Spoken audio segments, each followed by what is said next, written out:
Let's discuss some of the ways you can cut down on your chance of a burglary. The first step is to restrict people coming and going into your house. Anybody that comes into your house is a threat, if not to burglarize your house themselves, to knowingly or unknowingly pass on information which would tempt anyone else to burglarize you. A handyman, newspaper boy, someone selling magazine subscriptions, or any other person having contact at your house could be a potential threat to you. People who you would never think of could be a threat to you. Let me tell you of one such individual whom I thought to be beyond suspicion. In 2000, I wanted a little side job, so I applied for work with the U.S. Census. I had to take a test to get the job. I scored high enough that I became a supervisor. In turn, I had to get trained by my supervisor.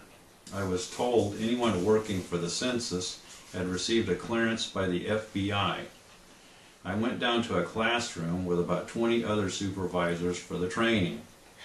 As soon as our supervisor walked into the room, my little voice started screaming he was a convict. I often have first thoughts and then second thoughts about matters such as this. My first thought is always the correct thought. My first thought was that he was a convict. My second thought was that he had received the FBI clearance, so he must have a clean record. During the next month, I began supervising regular census employees and taking orders from this supervisor. Oftentimes, the orders from this supervisor sounded to me like either he was high on something or mentally disturbed. He would give me an order, then 10 minutes later start yelling at me about why was I doing what he had just told me to do. On many occasions he started telling me, "I am going to dig you a new asshole." This is prison lingo for stabbing you. I went to his supervisor and complained about this. My impression was that his supervisor was a con also. His supervisor said he wasn't going to do anything about it. I don't want you to think I am a tough guy, but I was waiting for my supervisor to pull a knife on me. I intended to jump on his ass like stink on a monkey. I was waiting for him to make his move, but he never did.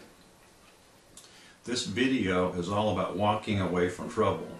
I also understand there may be times when it is impossible for you to walk away from trouble. I recognize that you may be on a job and cannot easily find another job. In this respect, you may have your back to the wall and know where to go. My supervisor terrified all the people working under me.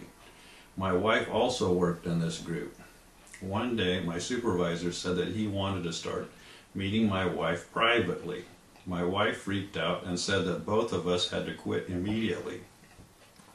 I had census property, so she and I went to the head person for the San Diego County to turn all our census materials in.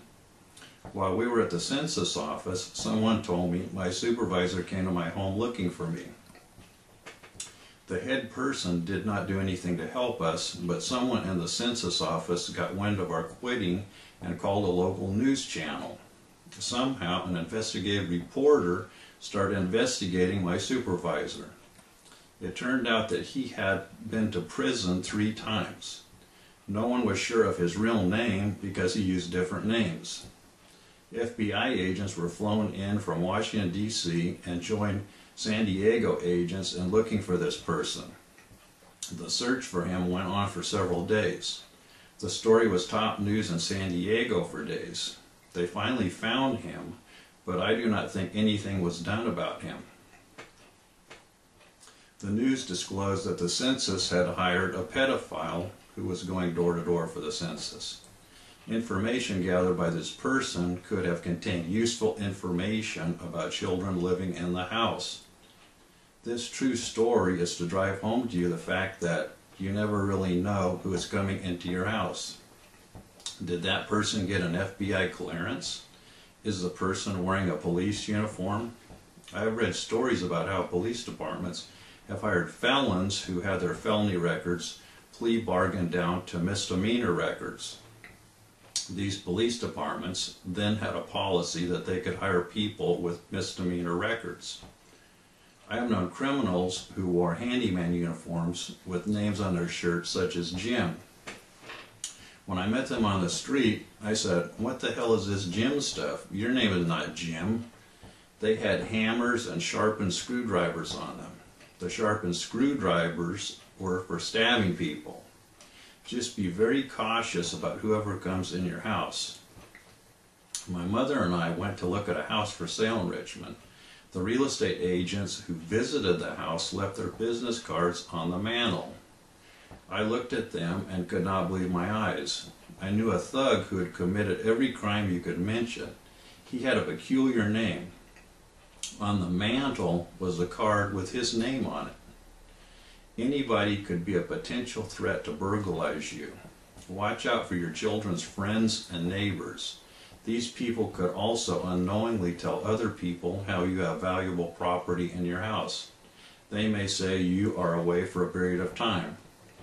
By restricting who comes in your house, you are cutting down your chances of burglary or home invasion.